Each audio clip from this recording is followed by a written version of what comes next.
আসসালামু আলাইকুম গাইস, আজকে নতুন একটি অসুখের সমাধান নিয়ে আপনাদের সামনে উপস্থিত হয়েছি।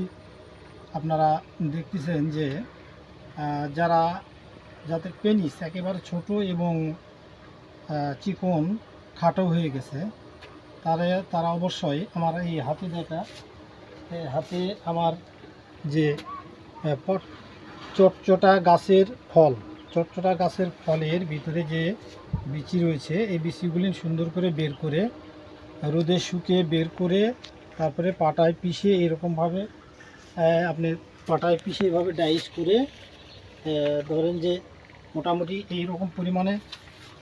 এরকম পরিমাণে ডাইস করতে হবে। ডাইস করে মনে করেন যে অলিভ অয়েল তেল মিশায়ে এর সঙ্গে সুন্দর করে মিশাই নেওয়ার পরে তারপরে পেনিসে ব্যবহার করতে হবে। পেনিস হলো ইংরেজি শব্দ আর বাংলা হলো লিঙ্গ। লিঙ্গ সুন্দর করে পালিশ করতে হবে, তাহলে অটোমেটিক লম্বা ছোট সেরে যাবে এবং কোনো সমস্যা থাকবে না। আপনারা দেখতেছেন, আবারও দেখাচ্ছি যে এইরকম পাউডার করে যখন অলিভ অয়েল তেল মিশায়ে পেনিসে ব্যবহার করবেন, লিঙ্গে ব্যবহার করবেন, তখন অটোমেটিক ছোট লিঙ্গ বড় হয়ে যাবে এবং মোটা হবে, শক্তিশালী হবে, অতিরিক্ত শক্তি পাবে এবং অত্যন্ত পাওয়ার পাবে ইনশাআল্লাহ।